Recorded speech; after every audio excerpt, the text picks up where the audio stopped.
Hello friends, welcome to our YouTube channel government exam zone. जैसा कि हम लोग पढ़ रहे थे भूगोल की एक जूनियर एडेड वैकेंसी के लिए भूगोल का जो पाठ्यक्रम हम लोग ने निर्धारित किया था और पढ़ना स्टार्ट किया था, उसमें हम लोग ने 2 टॉपिक पढ़ लिया है। और आज हम लोग देखेंगे ग्लोब यानी कि पृथ्वी पर स्थानों का निर्धारण। जो हम लोग पृथ्वी पर स्थानों का निर्धारण करते हैं, वास्तविक पृथ्वी पर रहते हुए तो निर्धारण नहीं कर सकते। इसके लिए हम लोग ने हम लोग के अंतर्राष्ट्रीय सहमति के अनुसार एक ग्लोब का निर्माण किया गया। और इसी ग्लोब के निर्माण पे लोग पृथ्वी के स्थान को दर्शाने के लिए, निर्धारण करने के लिए इसी ग्लोब की सहायता से पृथ्वी पर स्थानों का निर्धारण करते हैं। चलिए देखते हैं कि ग्लोब क्या है। पृथ्वी लगभग एक गोलाकार है। यहाँ पर आप देख सकते हैं पृथ्वी लगभग एक गोलाकार है। यह ध्रुवों पर थोड़ी सी चपटी और मध्य में उभरी हुई है। हमने आपको कल की वीडियो में बताया था कि पृथ्वी जो है वो गोलाकार है, लेकिन वो ध्रुवों से थोड़ी सी चपटी है। और जब कोई भी चीज़ ध्रुव से चपटी होगी, ऊपर नीचे यानी कि उत्तर एवं दक्षिण ध्रुव से चपटी है, तो जाकर वो बीच से उभरती है। इसलिए पृथ्वी को वास्तविक आकार को भू आब कहा जाता है। पृथ्वी के वास्तविक आकार को क्या कहा जाता है? क्वेश्चन ये रहा आंसर। पृथ्वी के वास्तविक आकार को हम भूभाग कहते हैं। और भू आब का अर्थ है पृथ्वी के समान का आकार। पृथ्वी के समान जो आकार होता है उसे भू आब कहते हैं। अब जान लेते हैं कि ग्लोब क्या चीज़ है। ग्लोब, अब हम लोग जानेंगे कि ग्लोब क्या है। ग्लोब पृथ्वी का लघु रूप में एक वास्तविक प्रतीक है। आपने कभी अपने स्कूल के प्रिंसिपल ऑफिस में जाकर देखा होगा तो एक भूगोल का वो रखा रहता है, जो कि ये एक वास्तविक पृथ्वी का एक प्रतिरूप है। साथ ही साथ ग्लोब स्थिर नहीं होते, इनको कुम्हार की चाक के समान घुमाया जाता है। यानी कि जो ग्लोब होता है वो ऊपर नीचे की दिशा में वो कील से लगा हुआ होता है, अर्थात उसको पूरी गेंदनुमा एवं कुम्हार जैसे चाक नचाता है, उसको आप पूरी तरीके से नचा सकते हैं। चलिए हम लोग आगे देख लेते हैं। आगे पृथ्वी पर ग्लोब पर पृथ्वी के स्थानों का निर्धारण। ग्लोब पर जो पृथ्वी है उसके स्थानों का निर्धारण किधर किधर है, चलिए हम लोग देखते हैं। सबसे पहले जब हम पृथ्वी पर किसी स्थान का निर्धारण आसपास के प्रसिद्ध स्थान, नदी, पर्वत, समुद्र आदि के सापेक्ष करते हैं, तो उस स्थान को हम पृथ्वी के सापेक्ष स्थिति कहेंगे। जब हम पृथ्वी के किसी स्थान को, एकदम आसान से लैंग्वेज में समझिए, जब हम लोग पृथ्वी के किसी स्थान को उसके स्थान पर नदी, पर्वत एवं समुद्र आदि के सापेक्ष करते हैं तो इस स्थान को सापेक्ष स्थिति कहते हैं। इसके जस्ट विपरीत वो होता है जब हम वास्तविक स्थिति का निर्धारण करते हैं तो न किसी पर्वत, न पहाड़, न नदियों के स्थान पर करते हैं, तो उसे हम लोग वास्तविक स्थिति कहते हैं। अब यहाँ पर आप देखिए कि श्रीलंका दक्षिण भारत में स्थित है। यह श्रीलंका की भौगोलिक स्थिति भारत के संक्षेप बताई गई है। हम लोग भारत का मैप पढ़ते हैं तो भारत के मैप के साथ हम लोगों को नीचे एक छोटी पानी की बूंद के जैसे एक दिया रहता है, जो कि श्रीलंका का नक्शा है। ठीक है। जब हम पृथ्वी पर किसी स्थान का निर्धारण बिना किसी प्रसिद्ध स्थान एवं नदी के करते हैं, अभी तक हम लोग पृथ्वी पर किसी स्थान का निर्धारण किससे कर रहे थे? वो हम लोग कर रहे थे नदी, पर्वत एवं समुद्र के सापेक्ष कर रहे थे, तो उस स्थान को पृथ्वी के सापेक्ष स्थिति कहते हैं। लेकिन पृथ्वी पर किसी स्थान पर वास्तविक स्थिति का निर्धारण एक काल्पनिक रेखा जाल द्वारा किया जाता है। इन्हीं काल्पनिक रेखाओं को हम अक्षांशर एवं देशांत कहते हैं। साथ ही साथ 2 चीज़ हमें याद करने वाली बात है। सापेक्ष स्थिति किसे कहते हैं और निरपेक्ष स्थिति या सापेक्ष स्थिति या विनिर्धारित स्थिति। जब हम पृथ्वी को किसी स्थान के धरातल पर आपस में प्रसिद्ध स्थान, नदी व समुद्र आदि के माध्यम से आदि के सापेक्ष नापते हैं तो उसको पृथ्वी के सापेक्ष स्थिति कहते हैं। उसके बाद आएगा जब हम पृथ्वी पर किसी स्थान का निर्धारण बिना किसी प्रसिद्ध स्थान, पर्वत, नदी आदि के करते हैं तो उस स्थान को वास्तविक स्थिति कहते हैं। यहाँ पर आप देख सकते हैं, थोड़ा आप ध्यान दीजिएगा। ये बना हुआ है आपका गोलाब यानी कि पूरी पृथ्वी। इसके ऊपर देखिए उत्तरी ध्रुव है, इसके नीचे है दक्षिणी ध्रुव है। ये दो देखिए ऊपर से है तो गोली, लेकिन ये आपको चपटी दिखाई दे रही है। ठीक है। चलिए अब हम लोग देख लेते हैं कि अक्षांश क्या है। अक्षांश रेखाएं क्या होती हैं। पृथ्वी का अक्ष उत्तरी ध्रुव एवं दक्षिणी ध्रुव की ओर झुका होकर गुजरता है। पृथ्वी का अक्ष उत्तरी ध्रुव एवं दक्षिणी ध्रुव से होकर गुजरता है। पृथ्वी पर उत्तरी ध्रुव एवं दक्षिणी ध्रुव के रूप में तो ऐसे बिंदु हैं जहां से किसी स्थान की वास्तविक स्थिति का पता लगाया जा सकता है। अक्षांश रेखाएं पृथ्वी पर खींची गई 36 काल्पनिक रेखा हैं। हम आपको बता दें एक बार, जो ऑफिस वगैरह में आपने ग्लोब देखा होगा, उसमें जो रेखाएं खींची रहती हैं ये हमारी पृथ्वी पर वास्तविक नहीं रूप से नहीं है। आप अगर अंतरिक्ष में जाकर देखेंगे तो ये आपको वास्तविक रूप से नहीं दिखेगी। ये रेखाएं जो हैं ये काल्पनिक रूप की रेखाएं हैं। ये आपको मॉडल वगैरह वाले ग्लोब पर देखने को मिलती है। इसे भूमध्य रेखा से ध्रुवों की ओर अंश में मापा जाता है। अभी हमने आपको बताया, मान लीजिए ये पृथ्वी है और ये बीच से चली गई है इक्वेटर, जिसको बोलते हैं भूमध्य रेखा। इसके इस साइड जो जितनी दूरी हम लोग बढ़ते चलेंगे वो उत्तरी अक्षांश ध्रुव कहलाएगा। इसके नीचे साइड बढ़ते चले आएंगे इस ध्रुव के नीचे साइड, तो वो दक्षिण ध्रुव अक्षांश कहलाएगा।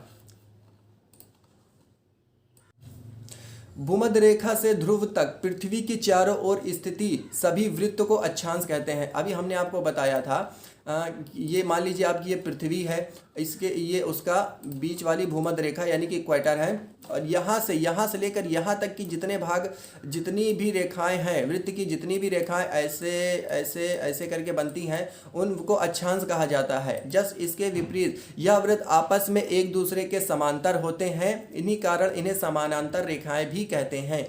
भूमध्य रेखा को 0 डिग्री अक्षांश में माना गया है। अभी हमने आपको बताया था कि बीच वाली जो रेखा होती है वो भूमध्य रेखा होती है और ये 0 डिग्री अक्षांश पर मानी जाती है। उत्तरी ध्रुव को 90 डिग्री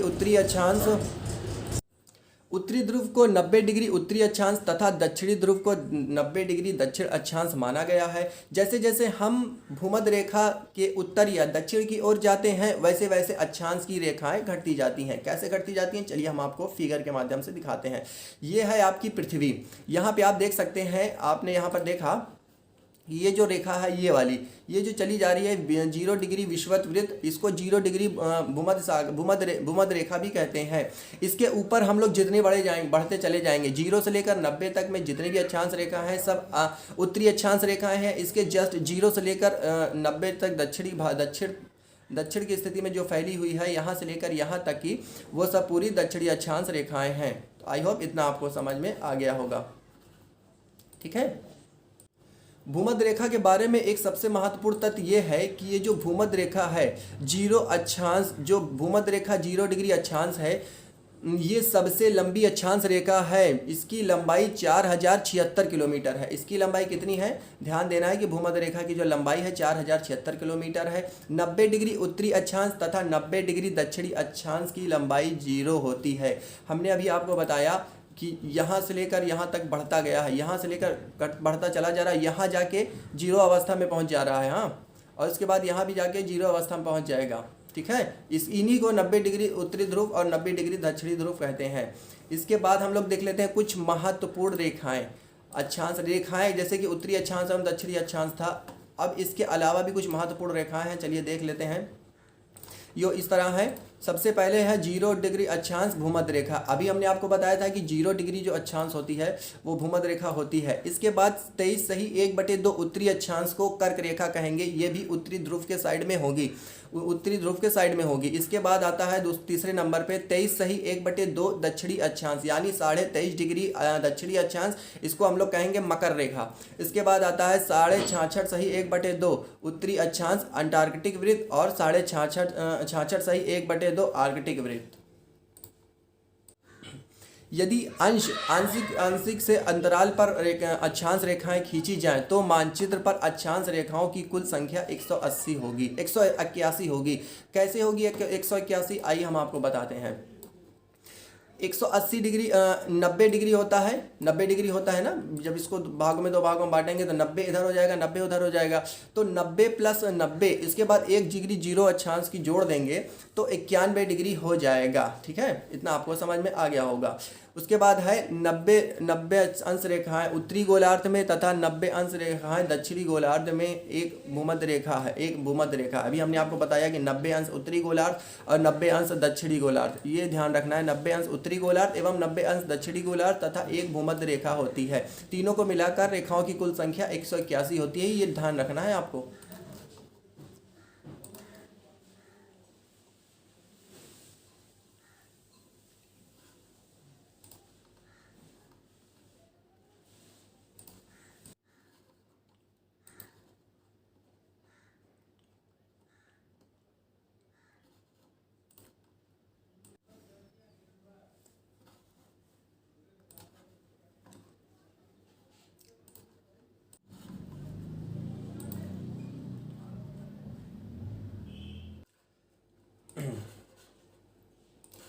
पृथ्वी पर 180 डिग्री पूर्व एवं 180 डिग्री पश्चिमी देशांतर रेखाएं एक ही हैं। इस प्रकार 0 अंश देशांतर रेखा एक ही है। यह दोनों रेखाएं मिलकर पृथ्वी की परिधि एक वृत्त बनाते हैं जो दोनों ध्रुवों से होकर जाता है। यह वृत्त पृथ्वी के पूर्वी गोलार्ध एवं पश्चिमी गोलार्ध में विभाजित करता है। ठीक है, चलिए अब देख लेते हैं देशांतर और समय। देशांतर और समय क्या है? देशांतर समय को मापने का सबसे अच्छा साधन सूर्य एवं चंद्रमा एवं ग्रहों की गति है, जो कि लोग पुराने समय में भी इसी का इस्तेमाल करते थे। समय को मापने का सबसे अच्छा साधन जो है हमारे प्राकृतिक पिंड है, जैसे सूर्य, चंद्रमा एवं पृथ्वी का अनुमान सूर्य के द्वारा बनने वाली परछाई के आधार पर किया जाता है। समय का जो अनुमान हम लोग करते हैं वो सूर्य के द्वारा जो हमारी परछाई बनती है दोपहर के वक्त, जब एकदम सूरज सर पे होता है तो गायब हो जाती है। अगर पूरब साइड सूर्य रहेगा तो पश्चिम साइड परछाई जाएगी, और पश्चिम साइड सूरज रहेगा तो पूरब साइड परछाई जाएगी। इसी तरह समय का अनुमान हम सूर्य पे पड़ने वाली परछाई के आधार पर करते हैं। किसी याम्योत्तर या देशांतर पर जब सूर्य में सबसे अधिक ऊंचाई पर होता है, जब सूर्य किसी याम्योत्तर या देशांतर पर सूर्य सबसे अधिक ऊंचाई पर होता है तो वहाँ दिन के 12 बजे होते हैं। इस समय किसी एक देशांतर रेखा पर स्थिति सभी स्थानों का स्थानीय समय एक ही होता है। ठीक है, अतः प्रधान याम्योत्तर से पूर्व के याम्योत्तर पर स्थानीय समय ग्रीनविच समय से आगे तथा पश्चिम याम्योत्तर के समय स्थानीय समय ग्रीनविच समय से पीछे होगा। अगर ये हम मान लेते हैं कि ये बीच वाली जो रेखा है हमारी ये याम्योत्तर रेखा है, अगर इसके आगे हम लोग जाएंगे तो यहाँ पर समय बढ़ता हुआ होगा और यहाँ पर समय घटता हुआ होगा। ठीक है, हमारी पृथ्वी 24 घंटे में 360 डिग्री घूमती है। इस बात को तो बिल्कुल ध्यान रखना है कि हमारी पृथ्वी जो है वो 360 डिग्री घूमती है, 361 डिग्री नहीं घूमती। अतः पृथ्वी की घूर्णन गति 15 अंक देशांतर प्रति घंटा है। 15 अंश देशांतर प्रति घंटा हमारी पृथ्वी की घूर्णन गति है, अर्थात पृथ्वी 1 घंटे में 15 डिग्री देशांतर घूम जाती है। अगर आपसे क्वेश्चन पूछे कि पृथ्वी 1 घंटे में कितने अंश डिग्री घूमती है तो आप आंसर करोगे 15 अंश डिग्री देशांतर घूम जाती है। अब हम लोग देख लेते हैं कि मानक समय क्या है। चलिए शुरू करते हैं। मानक समय, सबसे पहले मानक समय क्या होता है ये जान लें। विभिन्न देशों के देशांतर रेखा पर स्थित स्थानों के स्थानीय मान में अंतर होते हैं। जैसे कि हमारे देश भारत का स्थानीय मान, और अगर कोई दूसरे देश में आप चले जाएंगे तो वहाँ के स्थानीय मान में अंतर होगा। ठीक है, हमारे देश के सबसे पूर्वी और सबसे पश्चिमी सीमा के बीच लगभग 29 डिग्री का देशांतरीय विस्तार है। अगर आपसे पूछे कि पश्चिम से पूरब तक की जो सीमा का स्थान बीच लगभग डिग्री का देशांतरीय अंतर कितना है, 29 डिग्री का देशांतरीय विस्तार है। उसके बाद है अतः दोनों स्थानों के स्थानीय समय में लगभग 2 घंटे का अंतराल भी होता है। कैसे होता है? इस समस्या को दूर करने के लिए आवश्यक है कि प्रत्येक देश की केंद्रीय मानक समय रेखा हो। इसलिए हमारे देश की, ये इंपॉर्टेंट पॉइंट है, इसलिए हमारे देश की 82.5 डिग्री यानी कि 82 सही 1/2 अंश पूर्वी देशांतर रेखा को मानक समय मान लिया गया है। ठीक है, 82.5 डिग्री को 82.5 डिग्री पूर्वी देशांतर को मानक समय मान लिया गया है। यह उत्तर प्रदेश के मिर्जापुर जिले से होकर गुजरती है। ये कहाँ से होकर गुजरती है? मानव समय रेखा लाइन उत्तर प्रदेश के मिर्जापुर जिले से होकर गुजरती है। हाँ, इस रेखा के स्थानीय समय को भारतीय मानक समय IST यानी कि इंडियन स्टैंडर्ड टाइम भी कहते हैं। भारतीय मानक समय ग्रीनविच मानक समय से 5.5 घंटे आगे है। ये आपको ध्यान रखना है कि भारत का जो मानक समय है वो ग्रीनविच के समय से 5.5 घंटे आगे है। अर्थात जब ग्रीनविच पर दिन के दोपहर है यानी कि 12 बजे हैं तो उस समय भारत की घड़ियों में 5:30 बजेंगे। इतना आपको ध्यान रखना है।